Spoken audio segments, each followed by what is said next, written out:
Maintenant, dans tout ça, si on reprend 2 Thessaloniciens 2, si je reprends le verset de 2 Thessaloniciens 2, c'était ça, hein? Non, c'était pas celui-là.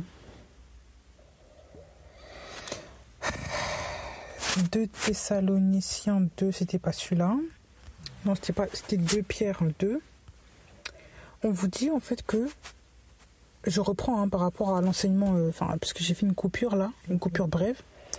Je reprends du coup l'enseignement avec 2 Pierre 2. 2 Pierre 2. Donc, avertissement contre les faux docteurs.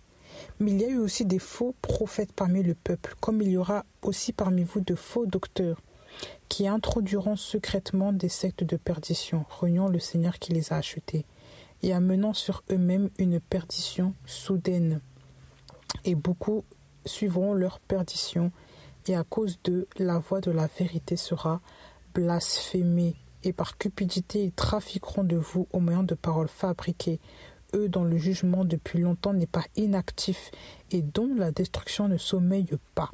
Car si Elohim n'a pas épargné les anges qui avaient péché, mais s'il les a livrés aux chaînes d'obscurité dans le Tartare où ils sont gardés pour le jugement, et s'il n'a pas épargné l'ancien monde, mais s'il a gardé Noah, le 8e homme, prédicateur de la justice, lorsqu'il a fait venir le déluge sur un monde d'impies, et si, réduisant en cendres les villes de Sodome et de Gomorrhe, il les a condamnés à la destruction, les donnant pour exemple aux impies à venir, et s'il a délivré Lot le juste, qui était profondément affligé par la luxure sans bride de ses hors-la-loi, car ce juste habitant parmi eux torturait de jour en jour son âme, à cause de ce qu'il voyait et entendait dire de leurs œuvres violeuses de la Torah. Le Seigneur sait délivrer de la tentation les pieux, et garder les injustes pour être punis au jour du jugement. Je fais une pause ici. Et en fait, je pense que il faudrait vraiment étudier ce chapitre au total. Hein. Mais ici, on vous décrit vraiment qui sont ces faux docteurs, quelles sont leurs œuvres, à quoi est-ce qu'ils sont comparés, qu'est-ce qu'ils vont faire pour essayer de capturer les gens, etc. On vous parle de la cupidité. On vous dit au verset 3 que par cupidité, ils trafiqueront de vous au moyen de paroles fabriquées. Ce sont des gens qui sont cupides. On vous parle de la cupidité. Ah, la cupidité. C'est aussi un des signes des temps de la fin. La cupidité. La cupidité, c'est, dans le lexique classique, un dictionnaire, le Robert, c'est un désir immodéré d'argent, de richesse. Désir immodéré de l'argent, des richesses. Ce sont des gens qui sont accrochés à l'argent, à la richesse. Leurs dents sont accrochés à l'argent, à la richesse. Ils ne pensent qu'à ça. Ils ne mangent que ça. Ils ne boivent que ça. Ils ne voient que ça. Quand ils dorment, ils ne pensent que l'argent, l'argent, l'argent, l'argent, l'argent. La cupidité. Et ce sont des gens qui trafiquent des gens au moyen de paroles fabriquées. Ça veut dire qu'ils vont commencer à dire quoi? Ils vont commencer à vous balancer des prophéties et vous monnayer les prophéties. Ils vont commencer à vous dire que les délivrances sont payantes. Et ça existe. Ils vont commencer à vous dire que la prophétie, là, il faut payer pour que je puisse t'annoncer la prophétie du Seigneur. Il y a plein d'églises qui le font. Il y a plein de gens qui versent l'argent pour avoir leur délivrance, pour recevoir leur prophétie, qui machin, qui donnent leur dîme tous les mois, se disant parce que la dîme, il faut donner la dîme, alors que la dîme, c'était la loi. La dîme n'est plus dans la nouvelle alliance. La dîme, c'est la loi et c'était les Lévites. Hein, à qui on devait donner, cette dîme-là, sauf que nous ne sommes pas des Lévites, donc il faut revoir toutes ces choses-là. Beaucoup de gens maintenant sont contrôlés par ces systèmes-là. On vous met le nom de Dieu, vous êtes là, vous buvez parce qu'on a dit Dieu là-dedans, on a dit Yahweh, on a dit Jésus. Voilà l'ignorance et l'idiotie de certains aussi chrétiens. Désolé de le dire, mais c'est la vérité. Il y en a beaucoup qui sont idiots. Il y en a beaucoup qui ne... Idiot, c'est pas une insulte, hein. C'est un état. Ben oui. Je vous ai pas insulté avec des gros mots. Non, l'idiotie, là, allez voir, là, c'est un état. Quelqu'un qui manque d'intelligence, là. Ben oui. Idiotie. Manque d'intelligence, de bon sens. Mais regardez vous-même, hein. Idiotie, là, c'est le manque d'intelligence, le manque de bon sens. Voilà. On vous parle synonyme, on vous dit stupidité, bêtise. Ce sont des gens qui n'ont plus l'intelligence parce qu'ils ne sont pas renouvelés par le Saint-Esprit. Ils écoutent des hérésies, ils écoutent du n'importe quoi. Ils écoutent des gens qui leur balancent des salades. Beaucoup de gens écoutent du n'importe quoi. Beaucoup de gens écoutent des enseignements qui sont basés sur la prospérité. On leur dit que si tu dis ça, tu vas voir que ton argent va se multiplier. Si tu poses là, tu auras 50 000 euros dans ton compte bancaire. Si tu fais ça, tu auras ça. Il faut semer 1 million pour recevoir 20 millions. Il faut faire ça. Donc vous allez vous endetter parce que le pasteur a dit une chose qui ne va même pas se réaliser, qui est mensongère. C'est du n'importe quoi. On vous dit que la richesse là, en Dieu, ce sont les billets de banque. Mais à quel moment est-ce que... Donnez-moi un verset où c'est marqué ça. Donnez-moi un verset où Yahushua a multiplié les billets de banque. Il a dit que voilà, c'est ça la richesse que tous les chrétiens doivent avoir. Quand il a parlé aux riches, là, aux jeunes hommes riches, il n'a pas dit que c'est difficile pour un riche de rentrer au royaume des cieux parce qu'il a trop de choses justement là. Vous n'avez pas compris ça?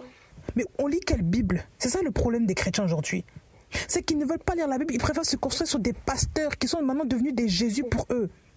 Ce sont des anti-machia, vous ne voyez pas qu'ils vous transmettent du n'importe quoi. On vous transmet des enseignements basés sur des hérésies, des enseignements basés sur, du mensonge, sur je sais quoi. Non, c'est vraiment Babylone qui revient. Babylone est là.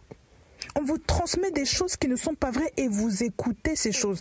Et vous buvez ces sauces. Et vous acceptez aussi que ces sauces. Et vous acceptez vous-même qu'on vous impose les mains par rapport à l'argent, vos situations. Mais vous recevez quel esprit là en recevant même l'imposition de ces mains de ces gens-là? Vous vous rendez pas compte? Et vous laissez aussi vos enfants se laisser aussi manipuler comme ça aussi. Vous qui savez ça là, vous laissez vos enfants aller dans des églises bizarres. Vous ne dites rien parce que c'est un pasteur qui est connu, vous avez peur. Esprit de Dieu, esprit de peur, ça peut coller ensemble ça? On ose se dire chrétien. On a beaucoup de choses à revoir dans notre intégrité, dans notre identité chrétienne. Identité de fils d'Élohim, de fils et de filles d'Élohim. On a beaucoup de choses à revoir parce qu'il y a beaucoup de gens qui se réclament d'Élohim mais qui n'ont pas du tout les caractéristiques des enfants d'Élohim. Comment est-ce qu'on peut appeler ça? Soit tu es hypocrite spirituellement, soit tu fais partie des livrés. Parce qu'il y a un problème. La parole est claire. La cupidité là, ça ne rentre pas au ciel. Vous comprenez pas? Dans ce temps de la fala, beaucoup de pasteurs, beaucoup de gens veulent vous faire focaliser sur l'argent, la notion de l'argent. Parce qu'ils savent que les gens en ont besoin, donc maintenant il va falloir que les gens courent derrière l'argent. Donc on va commencer à tout faire, établir un système de contrôle, manipulation, de stratégie pour que les gens s'accrochent à l'argent qu'ils recherchent, le désir, les vanités de ce monde. De plus en plus, tout est fait pour. Même tu vas dans un magasin, tu n'as pas besoin, mais tu vas quand même acheter parce que la chose est devant toi. On te pousse à acheter en mettant des belles photos sur le packaging là, pour que tu achètes. Pour le désir, il faut toujours convoiter pour... Voilà, tout est fait exprès. Tout est fait exprès. Tu n'en as pas besoin, mais on te le met quand même devant toi. Parce qu'il faut que tu manges, il faut que tu consommes, il faut toujours avoir. Même dans le jardin d'Éden, ça c'était pareil. Les premiers humains là, Adam et Ève, n'avaient pas besoin de l'arbre de la connaissance du bien et du mal. Ils avaient tous les arbres du jardin. Mais juste ce fruit-là, vu que Ève a commencé à convoiter, regarder, elle en a consommé, elle n'en avait pas besoin. Parce qu'il était devant elle et qu'on lui a vanté les faits, on lui a fait voir tout ça, elle a commencé à regarder, donc elle a fini par croquer. Tu n'en as pas besoin, mais tu vas quand même consommer. Regardez la vanité, ça commence là, la cupidité, c'était ça. Toujours le désir d'avoir, mais tu n'en as pas besoin, mais tu veux quand même avoir. Tu désires l'interdit, tu désires ce que, voilà, ton corps n'a pas besoin, donc tu es gourmand. Mais oui. Elohim est un L de simplicité. Si tu n'es pas riche en Christ, si tu n'es pas riche, pas en Christ, si tu n'es pas riche dans la vie de tous les jours, tu gagnes un petit SMIC, et alors? Si tu crains le Seigneur, tu es intègre par rapport au Seigneur, tu fais sa volonté, tu vas au ciel. Parce qu'au ciel, là, c'est ça qui est plus important. C'est ça qui sont des richesses qui sont intarissables, qui sont inestimables, qu'on ne peut pas comparer à la terre. Il y a une vraie vie là-haut, là. Mais les gens veulent toujours se baser même sur des choses qui se corrompent, qui se cassent, qui se détruisent dans le temps, tout ça. Parce qu'ils sont tellement éphémères, ils sont charnels. Ils ont changé la vision. Ils ont maintenant eu la vision de, la vision de Adam et de Ève au lieu d'avoir la vision du ciel, la vision de Yoshua, là. On a perdu la vision. Voilà pourquoi maintenant on est là, on traîne, on fait n'importe, on ne cherche qu'à obtenir, à avoir ce que les autres ont. Ça, c'est pas normal, ça. Ça c'est la vision maintenant, de Babylone. Ça, c'est la vision de cette terre-là. Ce n'est pas la vision de Yahweh. Yahweh ne veut pas que nous nous fixions sur ces choses-là qui sont passagères. Il veut que nous nous fixions sur son royaume. Et ces gens-là, maintenant, vont commencer à vous appâter, là, avec toutes ces choses-là. Ils vont vous dire des choses-là qui sont fausses. Ils sont cupides eux-mêmes. Ils vont vouloir vous entraîner aussi dans la cupidité. Ça veut dire que tous ces gens-là qui vont dans leurs assemblées là vont finir aussi cupides parce qu'eux-mêmes déjà sont cupides. Donc les enseignements qu'ils vous donnent toujours sur la prospérité financière, sur l'argent, ils vont commencer à vous communiquer des choses qui ne sont pas normales. Ben oui. Parce que eux, leur évangile est basé sur l'argent. Tout n'est que basé sur l'argent. Tout n'est que basé sur la rentabilité des dimanches. Ils ont fait de l'église un business. Ils veulent maintenant vous conduire là-dedans. Vous êtes leurs clients. Vous n'êtes pas des fidèles comme ils disaient. Non, vous êtes leurs clients. C'est vous qui arrondissez. C'est vous qui faites leur salaire de chaque mois. C'est même pas arrondir les fins de mois. C'est vous qui faites leur salaire. Ben oui. Ce sont des gens là qui savent ce qu'ils font. Ils sont très forts pour manipuler les gens. Ils utilisent des techniques de management pour vous manipuler. Vous ne voyez pas que l'anti-machia est là. Il prépare la voie de l'anti-machia là. Vous ne comprenez pas. Vous ne comprenez pas. Quand est-ce qu'on va saisir, quand est-ce qu'on va comprendre cela là? Quand? Ah oui. Ces gens-là ne saisissent rien. Ils ne saisissent pas. Le Seigneur a pris même l'exemple de Sodome et Gomorrhe, de l'enseignement de la autant de Noah là, pour leur faire comprendre qu'il y a un jugement aussi qui arrive sur ces gens-là. Ils n'ont toujours pas compris. Pourquoi? Parce que certainement ils ne sont pas d'Élohim. Parce qu'ils sont butés. Ils veulent vous entraîner aussi avec eux. Faites attention. Ne vous laissez pas séduire. Ne vous laissez pas séduire. Comme Ève aussi s'est laissée séduire par le diable. Ne vous laissez pas séduire. Ça veut dire qu'il faut s'éloigner, il faut fermer les oreilles à certains messages. Il faut s'éloigner pour ne pas être en contact avec ces gens-là. Il faut quitter l'assemblée de ces gens-là qui disent du n'importe quoi et qui se réclament du Seigneur. Il ne faut pas rester avec ces gens-là. Parce qu'ils sont en train de vous polluer spirituellement. Vous allez rater le ciel à cause de ces gens-là. Ben oui, je vous le dis. Ben oui. On vous dit même que Lot là, que Lot se torturait, au verset 8, Lot se torturait de jour en jour son âme juste à cause de ce qu'il voyait et entendait dire de leurs œuvres violeuses de la Torah, en parlant de Sodome et Gomorrhe. Lot était un juste et il se torturait à cause de ce qu'il voyait, de ce qu'il entendait. Ça veut dire qu'il entendait des insanités. Il voyait des choses qui n'étaient pas possibles, qui étaient horribles et il torturait son âme.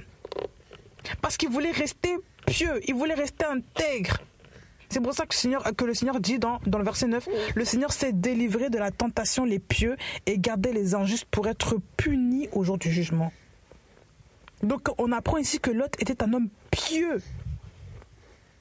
Il était juste, il était pieux. Donc il gardait la parole, il gardait la prière, il gardait les commandements, les véritables commandements d'Élohim. Il ne se corrompait pas à travers n'importe quel message. Il n'a pas reçu l'enseignement de Sodome et de Gomorrhe. Il n'a pas fait un mélange de l'enseignement de Yahweh avec l'enseignement de Sodome et de Gomorrhe. Il a gardé l'enseignement véritable. Il était tenté, il était torturé, oui, mais il a gardé l'enseignement de base. Voilà pourquoi le Seigneur, là, il a permis d'échapper à Sodome et Gomorrhe. Lui, injuste, et sa famille. Mais les autres, là, tous ceux, ils ont été frappés par le jugement du Seigneur. Regardez ce qui se passe à la télé. Regardez les publicités qu'on met à la télé. Regardez comment est-ce qu'on affiche, les femmes nues, les hommes nus. On affiche même pour des publicités de brosse à dents. Vous allez voir les corps dénudés des femmes. Tout est fait exprès là pour préparer la voie à l'anti-machia. Tout est fait exprès pour séduire les gens. Tout est fait exprès pour que les hommes et les femmes convoitent maintenant des corps qu'il leur était interdit de voir. Tout est fait exprès.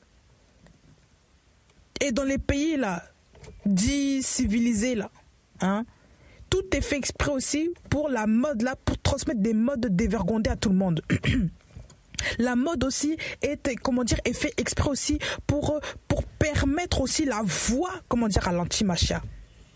La voix de la bête là. C'est Babylone qui se réveille là dans le corps de ces jeunes filles là. Parce qu'il faut que les choses arrivent à leur paroxysme.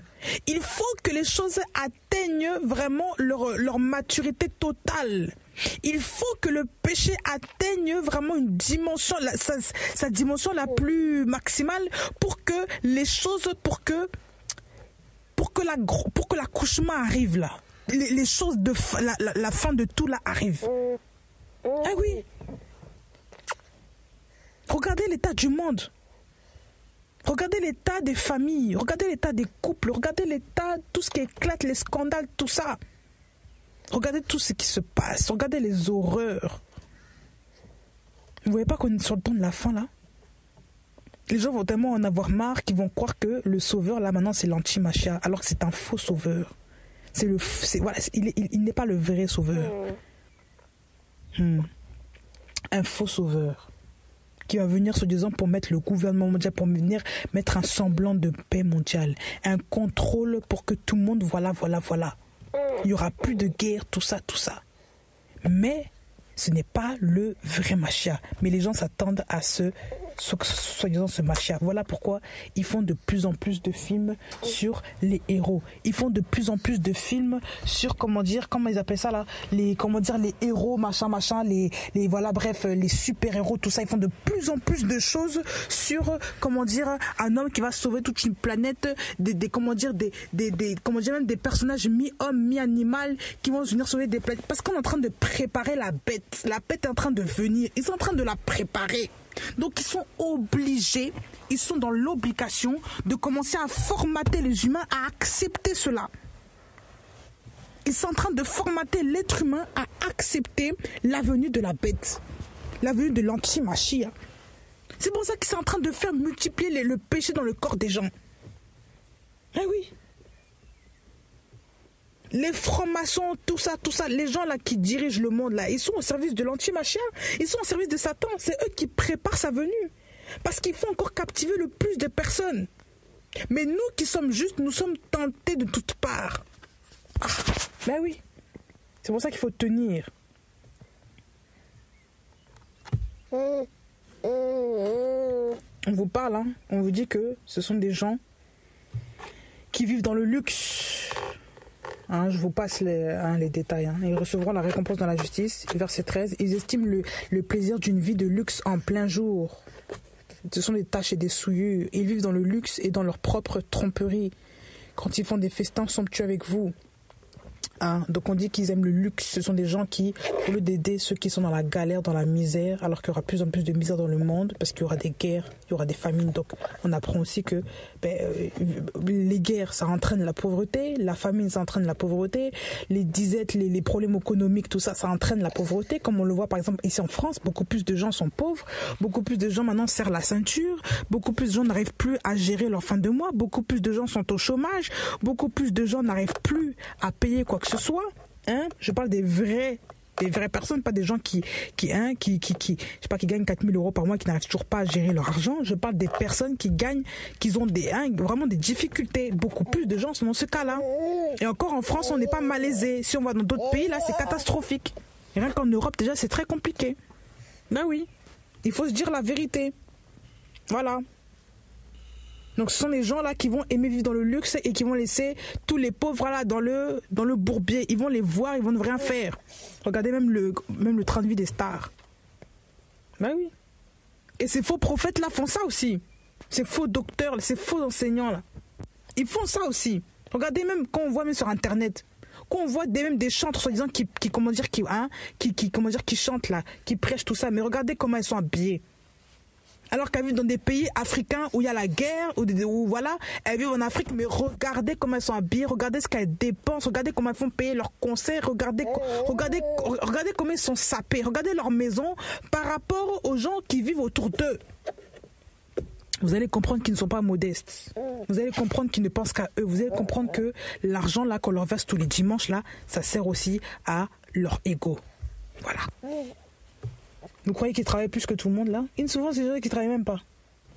Ils vivent sur le dos des gens. S'ils n'ont pas de salaire dimanche, ils ne mangent pas. Il faut que vous versez tous le salaire le dimanche pour que ces gens-là, voilà. Ben oui. On vous dit que ce sont des personnes qui sont adultères. Ils ont les yeux pleins d'adultère. Ils sont incapables d'arrêter de pécher. Ils attrapent avec un appât les âmes instables. Donc ils vont attraper ceux qui sont instables dans la parole. Ceux qui sont instables, ceux qui ne sont pas fondés dans la parole. Ceux qui sont branlants. Ils ont les yeux pleins d'adultère. Hein? On en parlera encore. Les pasteurs là qui convoitent les femmes. Sont toujours des femmes qui sont autour d'eux. C'est toujours des femmes qui les servent. Des femmes qui font à manger au pasteur. Sans doute de rien ça. On trouve ça normal. Ah bah oui. Ah oui. Combien de femmes ne sont-elles pas convoitées par les pasteurs? Combien? Ils ont le cœur exercé à la cupidité. Ce sont des enfants de malédiction. Ils ont le cœur exercé à la cupidité. Ils sont exercés à cela. Exercés à la cupidité. Ils aiment l'argent. Ils savent comment attirer les gens pour avoir l'argent. Ils savent comment parler pour faire verser l'argent. Ils savent faire ces choses. On dit qu'ils ont le cœur exercé à ça. Ça veut dire qu'ils ont un esprit de cupidité. Ils vont vous tromper juste pour avoir de l'argent. Ils vont vous dire des choses juste pour obtenir de l'argent. Bah oui. On vous dit que ce sont aussi des sources sans eau, des nuées agitées par un tourbillon de vent. L'obscurité de la ténèbre leur est réservée pour l'éternité. Car en émettant des sons enflés et dépourvus de vérité et de convenance, ils attrapent avec un appât les désirs de la chair. Et par la luxure sans bride, ceux qui ont vraiment échappé aux gens qui tournent en rang dans l'égarement. Ils vous disent des paroles pour vous attraper. Ils vous attrapent avec un appât. Ils vont attraper les gens qui ne sont pas stables. Ils vont les appâter avec des choses. Ça veut dire que ceux qui ne cherchent pas Jésus-Christ, mais ceux qui cherchent l'argent, ceux qui cherchent le mariage, ceux qui cherchent ceci là, ils vont les attraper avec ce qu'ils veulent. Ah, tu cherches le mariage? Viens me voir. Il faut payer ça pour avoir le mariage. Et on va vous attraper avec des choses que vous voulez avoir. On va vous attraper. C'est comme le poisson avec l'hameçon. Au bout, là, il y a un petit ver de terre. Ça va l'attirer parce que c'est ce qu'il désire. Il désire manger. Donc, ça va l'attirer, mais vous allez voir que quand, maintenant, il va commencer à attraper l'hameçon, il est piégé, il est attrapé, il ne peut plus s'en sortir. Il y a des gens, c'est comme ça. Ils sont attrapés par l'hameçon des pasteurs, des faux docteurs, qui vous enseignent du n'importe quoi, qui vous enseignent des hérésies. C'est ça le problème de ces gens-là. Mais oui. Ils émettent des sons enflés, dépourvus de vérité, de convenance et de convenance. Comme j'ai parlé dans le premier audio là. Enflés de perversité là. Ce sont des gens qui parlent de sexe là. Vous vous rendez pas compte? De sexe dans l'église? Ah bon? A-t-on enseigné Adam et Ève la sexualité? Comment faire des enfants là? Ça c'est n'importe quoi ça. Ce sont des choses qui sont naturelles, qui ne s'enseignent pas. Comment les pères d'avant ont fait? Comment est-ce que même toi tu as fait pour arriver jusqu'à maintenant? C'est parce que tes ancêtres ont su comment faire les enfants pour que tu arrives jusqu'à maintenant. Sans qu'il y ait la science, les hommes le savent. Les êtres humains le savent, comment faire des enfants. Comment est-ce que l'homme va vers la femme? Ils le savent. C'est des choses qui ne s'enseignent pas. Mais eux, pourquoi ils vous enseignent maintenant des choses comme ça? C'est parce qu'ils veulent vous transmettre un esprit d'impudicité. Ils veulent vous ouvrir les oreilles sur ce que vous ne devez pas entendre, sur ce qui est intime. On ne parle pas de la sexualité avec des inconnus quand même. Tu parles de ça avec ton mari ou ta femme. Tu ne parles pas ça avec un inconnu, ni même pas avec tes enfants. Ça ne se fait pas, c'est sale. Ça ne les concerne pas. Ce qui concerne ton mari, c'est ton corps. Ce qui te concerne, c'est le corps de ton mari. Ça ne concerne pas les gens. Donc, on n'a même pas à se mêler de ces choses-là. On dit que le corps de la femme est pour son mari et que le corps du mari est pour la femme, non? Pourquoi est-ce qu'on veut maintenant exposer le corps devant tout le monde? Voilà l'abomination, voilà les pervers. C'est pour ça même parfois que les frères là, ils regardent, les faux pasteurs là regardent vos femmes avec beaucoup voilà, ils commencent à guetter les femmes. Ils veulent toujours s'approcher pour commencer à les faire tomber, imposer les mains juste pour les manipuler physiquement, juste pour les toucher. Vous vous rendez pas compte? Il faut refuser parfois que ces hommes là touchent vos femmes. En disant oui, il faut faire la délivrance, il faut prier pour elle. Il va commencer à mettre sa main en désordre là. Tu vas pas mettre ta main sur la soeur là-bas? Non. Il faut préserver vos femmes, les frères, s'il vous plaît. Il faut préserver vos femmes. Et il faut aussi arrêter là ces histoires de je m'habille toujours bien le dimanche, la semaine je ne suis pas bien habillée. Pourquoi tu t'habilles bien pour le pasteur? Juste pour être bien vu là. C'est ton mari qui doit te voir toujours bien sapé pour lui, ce n'est pas les autres. Donc il faut arrêter de toujours te mettre en valeur pour les hommes de Dieu, soi-disant, alors qu'à la maison, tu es toujours avec ta grosse robe là qui ne ressemble à rien. Je le dis, je suis franche. Tu n'as pas honte? Tu es une femme mariée. Tu es mariée pour qui? Pour le pasteur ou pour ton mari?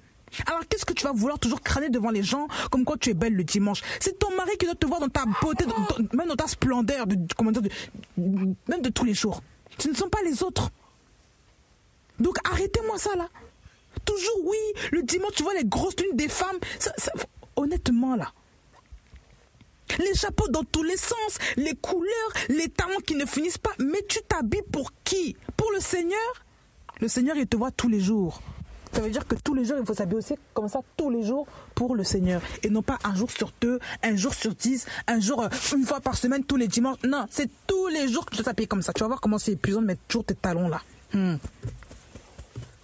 Si tu t'habilles comme ça tous les jours, c'est pas une condamnation. Hein. Mais si tu fais ça exprès juste pour le dimanche, juste pour être vu des gens là, se disant oui, tu es la plus belle, tu pries bien, tu machin, il faut arrêter ces comédies, il faut arrêter ces hypocrisies là.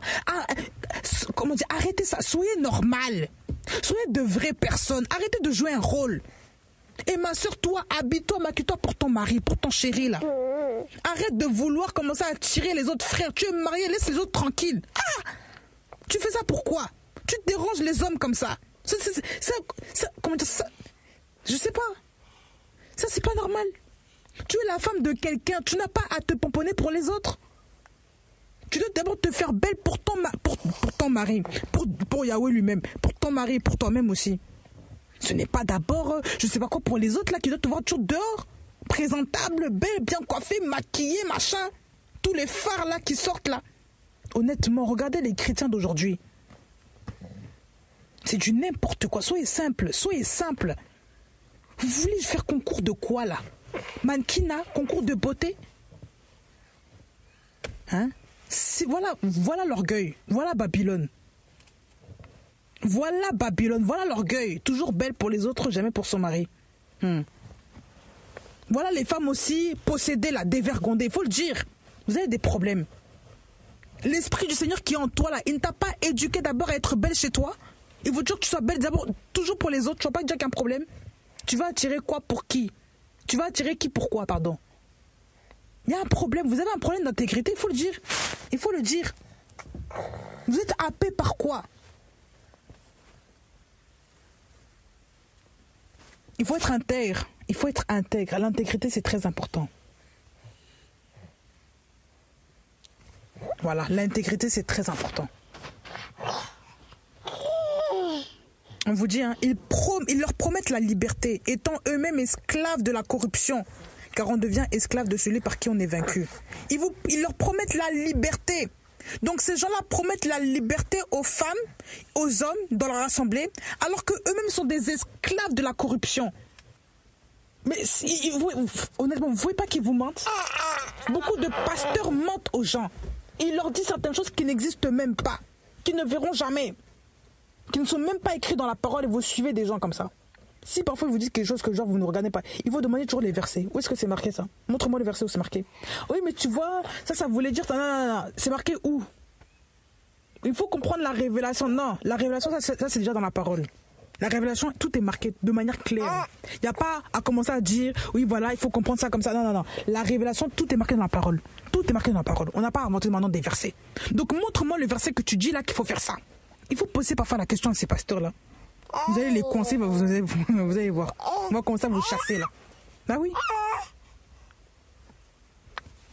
Parce qu'il faut s'affirmer. Ah oui. Il faut trop s'affirmer.